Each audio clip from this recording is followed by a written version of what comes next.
कानून आया में जो किसान तो वापस जा रहा है, वैसे बताया जा रहा है 11 तारीख को। किसान नहीं जा रहा है, हो रही है मंच पे हो रही है। किसान नहीं जा रहा है।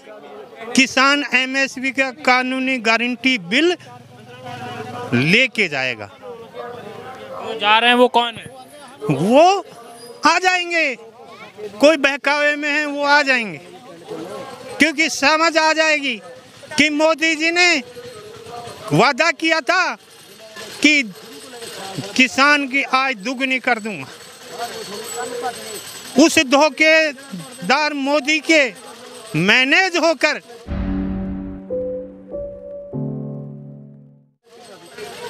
ये कह रहे हैं बिना एमएसपी गारंटी बिल, बिना घर वापसी, ये किसान के साथ धोखा है। और किसान एमएसपी कानूनी गारंटी बिल लाने का अभी ही मौका है, क्योंकि 750 किसानों की शहादत और एक लंबे संघर्ष के बाद यदि एमएसपी नहीं, कानूनी गारंटी बिल पास नहीं हुआ, तो क्या कॉर्पोरेट घरानों के ये संघ, किसानों के गद्दार इस देश के किसान को एमएसपी दिला देंगे? कभी भी नहीं दिला सकते, कभी भी नहीं दिला सकते। संघ कभी भी नहीं दिला सकता। ये सच्ची क्रांति के द्वारा ही ये बिल आएगा। और एक सच्ची क्रांति के सिपाही बैठे हैं, ये संख्या में कम है। भगत सिंह जैसे लोग संख्या में कम थे, परंतु देश की आजादी की नींव रखी, आजादी दिलाई। उस विचार ने आजादी दिलाई। उस भगत सिंह के विचार के लोग यहाँ बैठे कुर्बानी देने के लिए।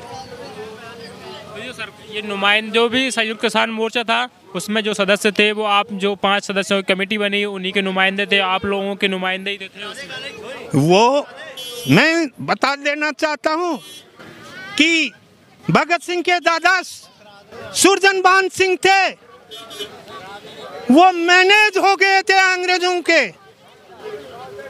और इनकी तो औकात ही क्या है?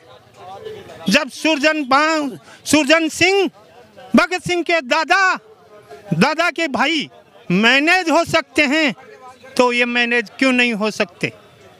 ये एमएसपी गारंटी जो कि मोदी 3 बिल का 6 मिनट में तीनों बिलों को रद्द कर सकता है, एमएसपी की कानूनी गारंटी बिल 1 दिन, 2 दिन, 6 दिन, 5 दिन, 10 दिन में संसद में पारित करवा सकता है। आपको क्या लगता है सरकार क्यों नहीं ला रही है एमएसपी कानून बिल? क्या वजह है? इसका वजह है कि किसान गुलाम रहे, अपने पैरों पे खड़ा नहीं हो और राज पर काबिज नहीं हो, कॉर्पोरेट घरानों का शोषण खत्म न हो।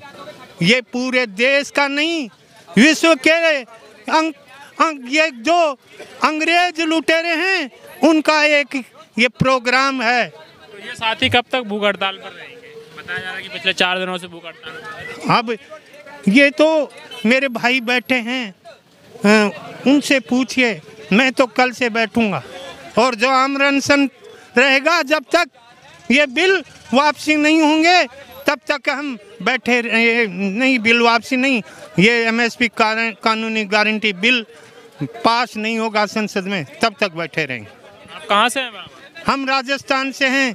ग्राम चला है, मेरा ग्राम चला है, नीम का थाना के पास गांव है। और 2005 में मैंने 9 दिन आमरण किसानों के लिए किया था। और आईबी और सीआईडी रिपोर्टर, मेरी रिपोर्ट की जानकारी होगी उनके पास। शाहजहाँपुर बॉर्डर 6 महीने रहा था, 1 दिन भी 1 मिनट भी कहीं नहीं गया, मेरे घर का बच्चों का मुँह नहीं देखा। वो किसान को भटका रहे हैं, बस किसान का कोई मुद्दा हल नहीं हुआ। ये कानून भी ऐसे आए कि भैया किसानों ने मांगे नहीं, जबरदस्ती थोपे वापिस लिए। किसानों को क्या मिला है? कुछ नहीं मिला। किसान वही सड़क पर है, बल्कि किसान तो अपना खो के जा रहा है। 800 किसानों को यहाँ बलिदान करके जा रहा है, अरबों खरबों रुपए का यहाँ खर्चा करके जा रहा है। किसान को कुछ नहीं मिला। एमएसपी पे जो बात की गई सरकार की तरफ से कि कमेटी बनेगी, उसमें संयुक्त किसान मोर्चा के सदस्य भी रहेंगे, तो उन सदस्यों से क्या आप सहमत होंगे? कमेटी 2017 इसमें 11 में बनी भाई साहब। 2011 में कमेटी बन चुकी, नरेंद्र मोदी उसमें शामिल था। और 2007 में बन चुकी, 2009 में बन चुकी, 2005 में बन चुकी है। मान लीजिए जब WTO की जो अपने देश पर जो शर्तें लागू हुई ना 2005 में, जब बाबा साहब महेंद्र सिंह टिकैत हमारे बड़े नेता होते थे, उन्होंने इस आंदोलन को पूरे देश में आंदोलन खड़ा करने की बात की, भाई किसानी खेती किसानी को WTO में शामिल न किया जाए, क्योंकि ये जो WTO की नीति है बहुत खतरनाक है कमेरे वर्ग के लिए, किसान मजदूर के लिए। ये तो किसान को मजदूर बनाना चाहता WTO, तो ये तो फैक्ट्रियों में गुलाम बनाना चाहता किसान को, खेती किसानी की इनकी जमीनों को छीनना चाहता WTO। तो ये बाबा साहब ने 2005 में की थी, पूरे देश भर में आंदोलन खड़ा करने की बात की थी, लेकिन वहाँ भी बाबा साहब के साथ छल हुआ था और वहाँ कमेटी में किसान वहीं से कि कमेटियों का दौर शुरू हुआ और तब से इस MSP गारंटी कानून को के ऊपर ये कमेटियाँ जो है मिट्टी डालने का काम कर रही है। जो संयुक्त किसान मोर्चा की तरफ से सदस्य शामिल होंगे उस कमेटी में बात रखने के लिए, तो वो आपकी बात नहीं रखेंगे क्या?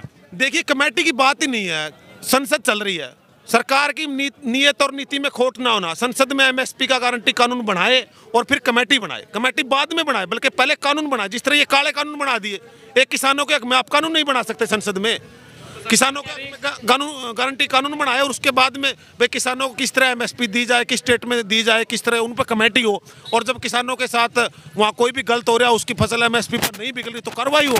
तो पहले कानून तो बनाए। अब सरकार कह रही है अगर MSP पे कानून बना देंगे जो कि संभव नहीं, क्योंकि वो ऐसे बता रहे हैं कि देश की अर्थव्यवस्था को बहुत बड़ा खतरा हो जाएगा, सरकार इतना पैसा कैसे खर्च करेगी? ये सारे कॉर्पोरेट के एजेंट बैठे हैं वहाँ पर, सारे के सारे जो अर्थशास्त्री वो कॉर्पोरेट के एजेंट है, सारी सरकारें कॉर्पोरेट की है, सारी बड़ी बड़ी पूंजीपति साम्राज्यवादी लोगों की सरकार है, ये कुछ नहीं। अरे उद्योगपति को तो MRP मिल रहा है और किसान को आप MSP भी नहीं दे, दो देश का अन्नदाता है, पूरे देश का पेट भरता है।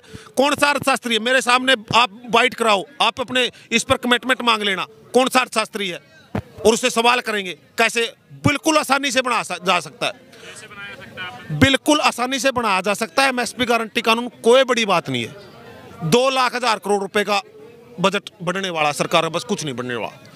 जो MSP है ना 23 फसलों पर तय होती है और 6 फसलों पर खरीद होती है। खरीद तो सभी पर होती है, लेकिन जो 94% ना वो कॉर्पोरेट को जाता है। वो जो कॉर्पोरेट जो व्यापारी है ना, किसान के उन्हें पौने दामों में लूट के और वो पूरे दाम पर बेचते फसल को। वो जो बीच में जो नफा है, जो मान लेके चलो गेहूं की फसल है 1,950 रुपये है, 1,200-1,300 कई स्टेटों में बिकती है, वो 1,950 में ही बेचते हैं कॉर्पोरेट खरीद के, उससे ऊंची बेचते हैं, बल्कि वो कंपनियों में पैकिंग करते हैं अच्छी 500 रुपये 100 रुपये किलो तो आटा बेचते हैं वो लोग। तो कैसे संभव नहीं होगा? लेकिन इस देश से किसान को मिल जाए तो गलत, उद्योगपतियों को, पूंजीपतियों को, कॉर्पोरेट घरानों को मिल जाए तो सही। एक भी अर्थशास्त्री नहीं बोलता। ये MP MLA कितनी कितनी तनख्वाह लेते हैं, कितने कितने TAD है, कितने कितने भत्ते हैं, कितने कितने खर्चे इन लोगों के, कितना बजट होता है इन लोगों का, इन पर कोई सवाल नहीं करेगा। कॉर्पोरेट को, हमारे देश का जो अडानी है उद्योगपति, उसके ऊपर 12,00,000 करोड़ रुपए का लोन है और पूरे देश के किसान पर अन्नदाता 15,00,000 करोड़ का लोन है। एक ही नागरिक है इस देश का, देश के कितने लाखों लोग, करोड़ों लोग हैं, उनके ऊपर तो 15,00,000 करोड़ का लोन और एक अडानी के ऊपर 12,00,000 करोड़ का लोन। तो क्या चल रहा है इस देश के अंदर? ये सरकार तो कह रही है कि वो किसानों की हितैषी है, इसलिए कानून वापस ले लिए उन्होंने, क्योंकि कुछ किसानों को नहीं समझा पाए। देखिए, सरकार अगर किसानों की हितैषी होती तो कानूनों के साथ MSP गारंटी कानून भी बनाती, और जो इन्होंने वादा किया था, आंदोलन करे थे पूरे देश भर में, C2 50% स्वामीनाथन की सिफारिशों के आधार पर लागत का 50 गुना मतलब दाम दे के MSP गारंटी कानून बनाए, लाभकारी कानून किसानों का बनाए कि भाई लागत का 1.5 गुना दाम का उसे भाव मिले, ताकि किसान कुछ मिल जाए किसान को। लेकिन ये तो MSP न्यूनतम समर्थन मूल्य नहीं दे रहे। लेकिन MSP की बात की जाए जहाँ तक, तो जो हरियाणा और पंजाब है, हरियाणा पंजाब में मंडियाँ और वेस्टर्न यूपी में मंडियाँ हैं, लेकिन बाकी के देशों में मंडियाँ पूरे देश में कहीं नहीं है। 42,000 से ज़्यादा मंडियों की ज़रूरत है पूरे देश में अगर MSP पे खरीद होती है तो। लेकिन जबकि पूरे किसान आंदोलन के दौरान मंडियों को लेकर, कहीं भी निर्माण को लेकर कहीं बात नहीं उठाई किसी भी किसान नेता के द्वारा। तो अगर MSP गारंटी दे भी देते तो मंडियाँ ही नहीं होंगी, तो किसान बेचेगा। मंडियाँ सरकार करे, मंडियों से टैक्स आएगा, बल्कि रिन्यू आएगा। लेकिन ये तो मांग कहीं से भी नहीं थी आप लोग। देखिए, ये मांग, ये सरकार को सोचना चाहिए ना ये चीजें। तो ये किसान को MSP देना है, किसान को MSP देना, उसकी फसल MSP से नीचे ना बिके, कानून बनाए और जो मंडियां है वो स्थापित करे, सरकार को इनकम होगी उसमें। लेकिन ये तो बेच रहे हैं, जो मंडियां बनी उनको भी बेच रहे हैं। अब ये कानूनों में और क्या था? अरे आप सरकारी मंडियां बनाइए, सरकार को इनकम होगी, वहाँ जो टैक्स लगता है व्यापारी खरीदेगा, उद्योगपति खरीदेगा, पूंजीपति जो भी फैक्ट्री चलाता है वो कहीं करा तो बनाता नहीं, किसान से खरीदेगा, वो मंडियों में खरीदेगा, सरकार को टैक्स मिलेगा। हड़ताल रखी हुई है कि हमारी 5 मेंबरी कमेटी है जो वो फैसला ना करे। फैसला जहां किसान बैठे, फैसला जहां है, जैसे मोदी ने पहले बोला है जैसे मोदी ने 19 तारीख को बोला है कि 3 कृषि कानून रद्द, वैसे हमारी कमेटी अंदर जाए, कमेटी अंदर जाके बातचीत करे, बाहर आके बताए कि ये बातचीत हुई है, फिर हम उसको स्वीकार करें या ना करें वो हमारी किसानों की मर्जी है। ये आंदोलन किसानों का है, ना कि नेताओं का है। ये मिली भुगत हो रही है, ये हम इसको नहीं स्वीकार करेंगे। देखा ये अगर मोदी की नीयत साफ होती तो ये जो पर्चे दर्ज हुए हैं झूठे हमारे किसानों पर, हम वैसे तो दिल्ली आ नहीं गए, वैसे दिल्ली लाल किले में चले तो नहीं गए, वैसे तो लोग संसद में चले नहीं गए, लोग तो गए 3 कानून बने तो फिर ही लोग दिल्ली में आंदोलन करने आए। आंदोलन करना हमारा अधिकार है, वो तो पर्चे तक रद्द नहीं किए। पर्चे उन्होंने कह दिया कि हम राज्य सरकारों को अपील करेंगे। इस बात में ये बात है, मैं पंजाब हरियाणा के नौजवानों को, किसानों को अपील करता है कि जल्दी से जल्दी बॉर्डरों पर आएँ। हमारा आंदोलन खत्म नहीं हुआ, ये हमारे बुजुर्ग हरियाणा के, पंजाब के ये भूख हड़ताल पर बैठे हैं। जितनी देर तक हमारी मांगे नहीं मानी जाती, ये आत्मदाह भी कर सकते हैं, हम अपनी जानें भी दे सकते हैं। हम अपने हरियाणा भाई को, छोटे भाई को यहाँ छोड़ के नहीं जाएं, हमें भाई सीधी देनी पड़ जाए। ये बात मैं दोबारा फिर अपील करता हूँ। मैं पंजाब हरियाणा के किसानों को जल्दी से जल्दी बॉर्डर पर आएँ, हम घर को नहीं जाएंगे जितनी देर हमारे पर्चे रद्द नहीं होते, MSP का गारंटी कानून नहीं मिलता। यही मेरी बात है। वाहिगुरू जी का खालसा, वाहिगुरू जी की फतेह। किसान एकता जिंदाबाद, किसान एकता जिंदाबाद, शहीदों तुम्हारी कुर्बानी पर। हम तो ये कहना चाहते हैं कि जिस विषय पर आंदोलन शुरू हुआ था, 3 काले कानून और MSP की गारंटी पर, 3 कानून तो रद्द हो गए। लोगों ने इतना काम किया, इतना समय दिया, तो मोदी को पता भी था कि ये आगे क्या होने वाला है, क्योंकि 26 नवंबर भी थी, आगे 1 साल होने वाला था, और 29 को कॉल थी कि दिल्ली को जाएंगे। वो कॉल ऐसी थी, बीच बीच में तो कह रहे कि 500 लोग जाएंगे, और बीच बीच में आवाज़ रही कि खुले जाएंगे। तो कहीं ना कहीं उसने बहुत सोच समझ कर फैसला लिया कि आगे इलेक्शन भी आने वाले हैं, अभी मामला फिर 26 जनवरी की तरह बिगड़ गया तो मुश्किल हो जाएगा, तो उसने बिल रद्द कर दिए। अब MSP पर काम अड़ा हुआ है। MSP देखा जाए तो कुछ भी नहीं है, वो हर नागरिक का अधिकार है। जो फसल बोता है वो उस पर खर्चा करता है, उसका समर्थन मूल्य मांगता है, तो गलत तो बात नहीं है। MSP अगर गारंटी मिल जाए, आप हम सभी लोग ठीक ठाक रह सकते हैं, ज़्यादा खुशहाल नहीं कह सकते, ठीक ठाक रह सकते हैं। अगर MSP लागू नहीं है, ये कारपोरेट घरानों ने ना कुछ जाल ऐसा बिछाना है कि किसानों से जी फसल है, जी किसान का अनाज है, वो कारपोरेट कंपनियों के पास चला जाएगा। अगर कंपनी के पास चला जाता है तो 10 रुपये वाली चीज़ 100 की हो जाती है। हमारी जो दिन ब दिन कमाई तो बढ़ नहीं रही है, कम हो रही है कि नहीं, आमदनी बढ़ नहीं रही है, खर्चा बढ़ रहा है। अगर फिर ये कंपनियों के पास अनाज चला गया। लेकिन बात तो ये है कि जो किसान संगठन जो बात कर रहे थे सरकार से, वो आप ही के द्वारा चुने हुए थे, आप ही के नुमाइंदे तो थे, लेकिन वो तो मान गए। हमारे द्वारा हम मानते हैं कि उन्होंने हमने उनको चुना, तो उनकी कॉल तो ये थी ना, 3 कानून और MSP। अगर हमको कोई जे कर करके ले आए कि हमने जे काम करना है, और हमको लगे कि हाँ भाई ये करना चाहिए, मुझे जाना चाहिए, उसमें अपना समय ख़राब करूँ, पैसा ख़राब करूँ, दुख झेलूँ, और आगे वो कह दे कि नहीं हम इतने पे खुश हैं, बाकी हम फिर करवा लेंगे, तो दुख होता है। तो जैसे हरियाणा के लोगों पर 48,000 से ज़्यादा पर्चे हैं, और वो जो अभी चिट्ठी आई है उसमें एक अपील की गई है कि जो राज्य सरकारों को अपील की जाती है कि जिन जिन पर पर्चे हैं उन पर पर्चों को रद्द करने की कार्रवाई शुरू करें। वो गोल मोल बात है, कार्रवाई शुरू करें। कार्रवाई तो आपको पता है कि कितनी ढीली पड़ जाती है। सो जे मोर्चा अगर सारा संयुक्त मोर्चा भी खाली हो जाता, पटड़ी खाली पड़ी है, हम पटड़ी पर भी अपना आंदोलन करते रहेंगे। जितना समय हम MSP की गारंटी नहीं लेते, हम ये आंदोलन ख़त्म नहीं करेंगे। लुटेरों ने खो दिया है। हाँ, बाकी किसान तो जा रहे हैं, अब 11 तारीख को घोषणा हो गई है।